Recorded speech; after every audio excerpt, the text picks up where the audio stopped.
మీరు ఇచ్చిన టెండర్ ని కరెక్ట్ చేసి మెయిల్ చేశాను. చెక్ చేశారా? సార్ మేము చెక్ చేసే తీసుకొచ్చినాం సార్. పర్వాలేదే, తొందరగా అర్థం చేసుకున్నారు. ఏంటిది? సార్ వచ్చాం సార్. సార్ భగీరథ గారు. తమ్ముడు, మా పార్టీలోకి రమ్మన్నాను, నువ్వు వెళ్ళగా. నువ్వు నాకు నచ్చావు తమ్ముడు, కానీ నువ్వు కార్పొరేటర్ గా నచ్చట్లే. అందుకే నీ ముందు ఒక రిసిగ్నేషన్ లెటర్ పెట్టా, సైన్ చేసే తమ్ముడు. ఎవరిని లోపలికి పంపించొద్దాం. ఏంటి అరుణ్ కుమారి, పెద్ద పెద్దల దగ్గర నుంచి ఫోన్లు వస్తున్నాయి. నీ కొడుకుని ఎక్కడికి పంపించావు? కార్పొరేటర్ అయ్యాడంటగా. వానికి మా నేతలకు పని అప్ప చెప్పాను. నేను పూర్తిగా కాల్చకుండా వదిలిపెట్టారు. మంచి పనుడు ఏం చేస్తాడో తెలుసా? కాలిన తర్వాత ఊపిరుందా లేదా అని పొడిచి మరీ చూస్తాడు.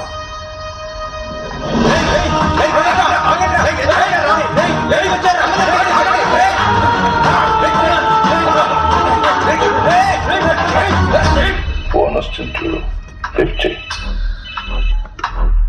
రాఘవ, సూర్యనారాయణ రౌడీని తీసుకుంటే అమ్మ దగ్గరికి వచ్చాడు రా. లోపల ఏం చేస్తుందో తెలియదురా. సైన్ చేసే తమ్ముడు. ఇలాంటి చీప్ పాలిటిక్స్ అంతా వదిలే చాలా రోజులైపోయింది తమ్ముడు. నేను ఒక పద్ధతిగా వెళ్తున్నాను, మళ్ళీ నన్ను బాధదారికి తీసుకురాకు. ఇప్పుడు నువ్వు రాజీనామా చేస్తున్నట్టు ఒక వీడియో తీసి జోనల్ మేనేజర్, చైర్మన్ అందరికీ పంపు.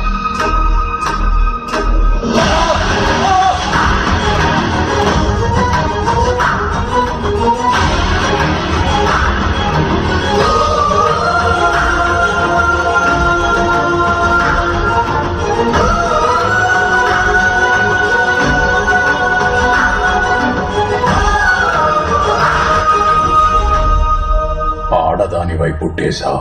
సరే, వచ్చావా, మగాడు చెప్పింది చేశావా, డబ్బులు సంపాదించావా అన్నట్టుంటే పెద్ద మేడలో ఉండేదానివి. కానీ ఇప్పుడు నువ్వెంత పోరాడినా సరే మా మగాళ్లతో గెలవలేవు. పైగా ఒళ్ళంతా కాలిపోయింది. ఎవడన్నా చూస్తాడా నిన్నిప్పుడు? ఆడదాంతో ఎలా మాట్లాడాలో తెలియని నువ్వు మగాడివి కాదు. నీ అంత చూడకుండా నేను చాలా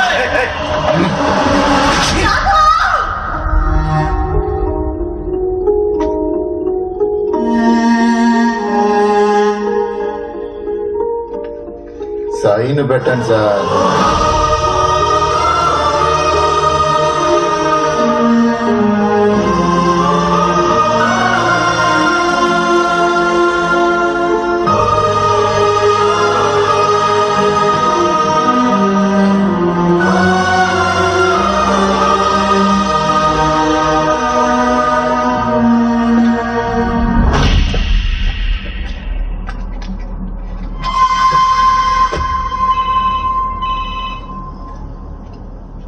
హలో రాఘవ. అమ్మ ఎలా ఉంది? బానే ఉంది రాఘవ. వచ్చారు, కొట్టారు. నువ్వు రిజైన్ చేశావు తెలిసాక వెళ్ళిపోయారు రాఘవ. అమ్మకు సార్ ఫోన్. తర్వాత మాట్లాడచ్చు కదా. సరేరా, నేను ఇప్పుడు బయలుదేరుతున్నాను. పొద్దునే కలుస్తాను. సరే రాఘవ. అమ్మ జాగ్రత్త. అమ్మ చేతిని ఇరగొట్టేశారా?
ఏరియా కార్పొరేటర్ రిజైన్ చేసిండు.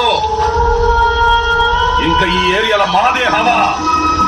భయం పోయింది కదా, ఒక్కొక్కడికి పోయిస్తా.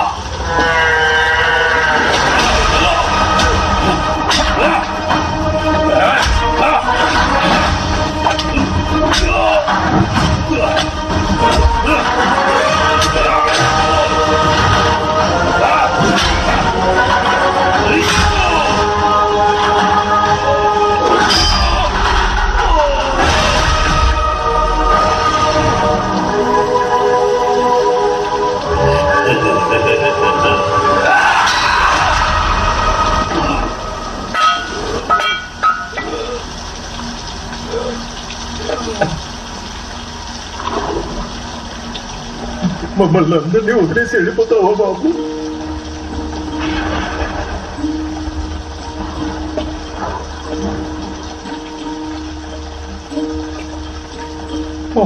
కన్నాలే ఓ కన్నా ఎన్నెన్నో కలలు మూసాలే నీ నిన్ను పెంచుకొని ఆశలు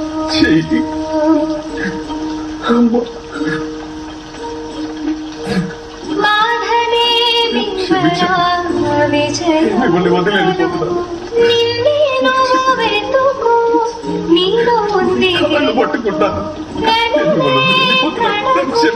నిజమై జరుగు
నేను నీకు అప్పుడే చెప్పినా, గెలిసొచ్చినప్పుడే వాడిని పట్టుకొని కసా పొడిచి వాడిని ముక్కలు ముక్కలుగా చేసి వాడి కడుపులో ఉన్న పేగులు తీసి నీకు మాలగా వేస్తా, పర్మిషన్ ఇవ్వు అని. కానీ నువ్వు నేను చెప్పింది మాత్రమే మూసుకొని చెయ్యి అన్నావు.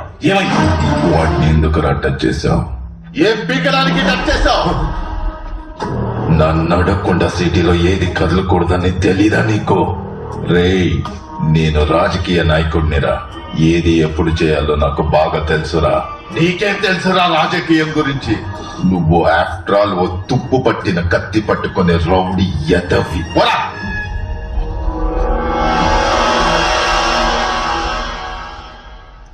న్యాయంగా ఉండే వాళ్ళకి అవకాశం దొరకదా అమ్మా?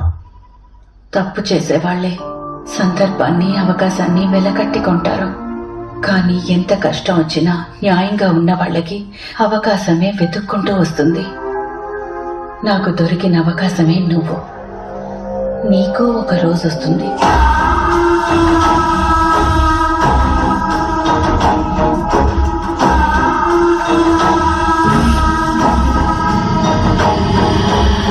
సీఎం గారు, మనం ఇంకా 2 నియోజకవర్గాల్లో అభ్యర్థులను ఎంపిక చేయాలి. నామినేషన్ వేయడానికి రేపే ఆఖరి రోజు. ఏంటి మిస్టర్ భగీరథ, సిటీనే నీకు రాసిచ్చాం. 150కి 150 గెలవాలిగా భగీరథ. అందులో 50 ఓడిపోయాం. ఇప్పుడు అసెంబ్లీ ఎలక్షన్స్ కూడా వస్తున్నాయి. ఏం చేయబోతున్నావు? ఈసారి బాగా కష్టపడతాను సీఎం గారు. మళ్ళీ గెలుపు మనదే. ఆ మల్కజ్గిరి సీటుకు మాత్రం ఇంకా క్యాండిడేట్ ఫైనల్ అవ్వలేదు. మల్కాజ్గిరి పోయినసారి కూడా ఓడిపోయాం. ముఖ్యమైన స్థానం. అవును సీఎం గారు, ఈసారి మల్కాజ్గిరి నియోజకవర్గాల్లో ప్రసాదరావుని సెలెక్ట్ చేస్తే బాగుంటుందండి. ఆ నియోజకవర్గంలో మనకంత మంచి పేరు లేదు. ఆ బుకెట్ విజయ రాఘవన్, ఇండియాలోనే best ward winner Vijaya Raghavan కి కంచుకోటగా నిలిచిన కాలనీ బెస్ట్ కార్పొరేటర్. ఈ నియోజకవర్గంలో మన క్యాండిడేట్ గెలవాలంటే ఇతను ఎలక్షన్స్ లో నుంచకూడదు. ఎందుకంటే ఇతనికి మంచి పేరుందని మన ఐటీ వింగ్ సర్వే కూడా చెప్పింది. సీఎం గారు, మీరు అన్నట్టు అతను నిలబడితే మనం ఖచ్చితంగా ఓడిపోతాం సార్. అతనికి మన పార్టీకి కొన్ని గొడవలున్నాయి. అతని కార్పొరేటర్ పోస్ట్ నుంచి రిజైన్ చేయించు. చూడు భగీరథ, వాడితో మాట్లాడి స్టాప్ చేయొచ్చు. వాడు ఎలక్షన్స్ లో నుంచకూడదు.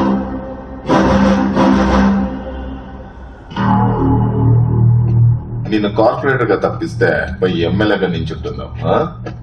నీ నిర్ణయాన్ని మార్చుకుంటే బాగుంటుంది తమ్ముడు.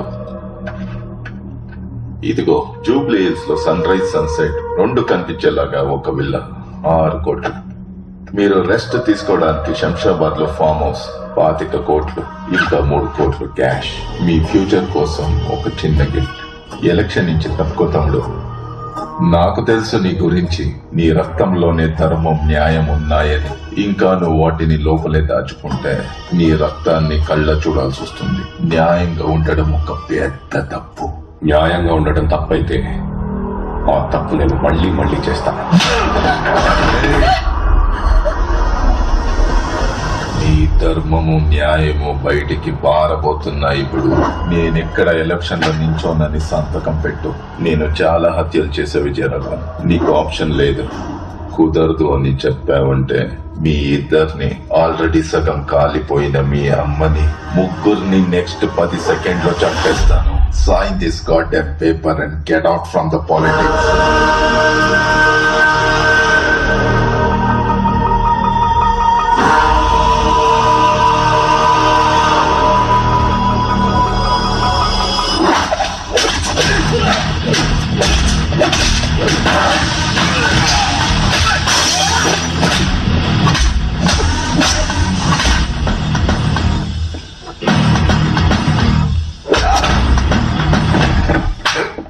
అన్న చెప్పిన వినవా నువ్వు?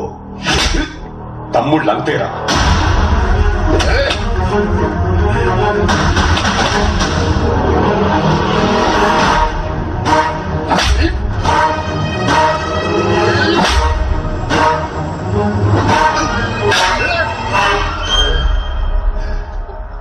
నీ సంగతి తర్వాత చెప్తా.